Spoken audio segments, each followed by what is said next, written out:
ახლა ყველასთვის ცნობილი არის, რომ ჰიპნოზი როგორც ინსტრუმენტი, იქ მერე სიტყვა როგორც ინსტრუმენტი, რომელიც გავლენას ახდენს დადებით, ხო და ცვლილებებს იწვევს და ტრანსფორმაციებს ადამიანში, ამის გარშემო ვისაუბრებთ, მაგრამ იგივე თვითონ ჰიპნოზი როგორც ინსტრუმენტი, ხო ქვეცნობიერის ფენებზე ზემოქმედების საშუალება არის და აი, ჩემთვის მაგალითად ძალიან საინტერესო არის შენი გამოცდილების თვალსაზრისით რა არის ქვეცნობიერი? კლასიკურად გასაგები არის, რომ არის ხე ქვეცნობიერი, არაცნობიერი, ბევრი ტერმინია რა.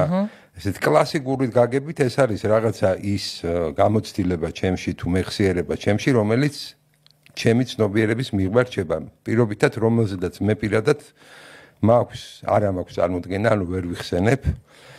ან ეს ასე ვთქვათ პლასტი ინფორმაციის ამოდის რაღაცა დაუშვათ სიზმარში ან რაღაც მოულოდნელ წამოწდენებში. ხო ეს კლასიკური ფსიქოანალიტიკური. თუმცა გავლენას ახდენს ცნობიერებაზე. მიღმარჩება, მაგრამ ხო, მოდი ახლა ესე ვთქვათ ცნობიერება რა არის და ახლა მოდი ესე ვთქვათ მანქანას როცა ვხედავ მე ზემოთ, რომელიც გამართულია და კარგია.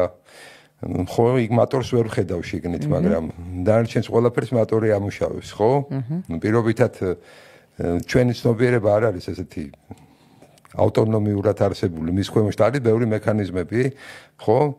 და ის რომ მე მოტორს ვერ ხედავ, არ ნიშნავს რომ მოტორი არ არსებობს. შესაბამისად ჩვენი ყველა პროცესის ქვემოთ აი ეს შინაგანი ენერგიის ციკლურობა, დინამიკა, შინაარსები სწორედ ის არაცნობიერია, ხო? კიდევ უფრო სხვა მაგალითი შემიძლია მოგიყვანო, ხო? ეხლა ნებისმიერ მონიტორს რო უყურებ, იქ რაღაცა კონტექსტს ხედავ, ხო?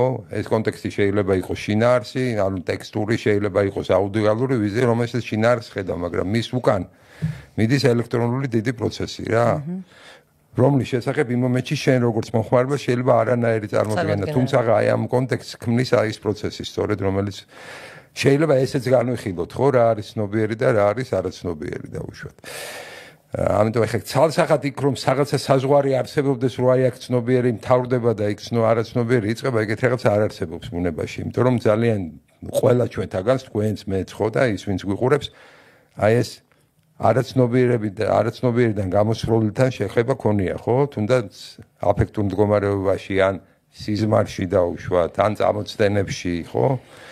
რომელსაც ახლა რაღაც მიმართულებები ფსიქოანალიტიკური იყენებენ როგორც საშუალებას, როგორც ასე ვთქვათ, მარკერს, რის საშუალებითაც ისინი მე ასე ვთქვათ, იმ არაცნობიერს ანუ ცნობიერებიდან განდევნილ ან ცნობიერებაში არ რეალიზებულ შინაარსებთან რაღაცა გზას ყოველობენ, ამით ესე ტექნოლოგიები არსებობს, ხო? როცა მე ვაცნობიერებ ძალიან ბევრ რამეს, რატო არ ისეთი როგორიც ვარ, რატო ვიქცევი ისე როგორც ვიქცევი და ასე შემდეგ, მაშინ ხვდები მე რაღაცნაირად შემოქმედი ჩემი თავის და ხვდები ადამიანი, ხო? დანარჩენი მანამდე აღმოვაჩენთ, რომ ჩვენ ამ პროგრამებს ავტომატურად მივყვებით. ძალიან ბევრი რამე ის რაც ჩვენ გონია რომ ჩვენ ვართ, ეს აბსოლუტურად რაღაცა ასე ვთქვათ ის ასე ვთქვათ პროგრამული პატერნებია და გამოცდილებები, რომელიც ბავშვობიდან ჩაიწერა ჩვენში.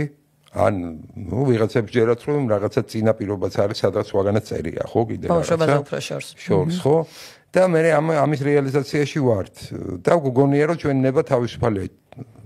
ჩვენ შევდგებით ასე ვთქვათ პიროვნებებად მაშინ, როდესაც ნუ რაც უფრო გაცნობიერებული გაქვს ის ვინც ხარ, უფრო თავისუფალი ხარ.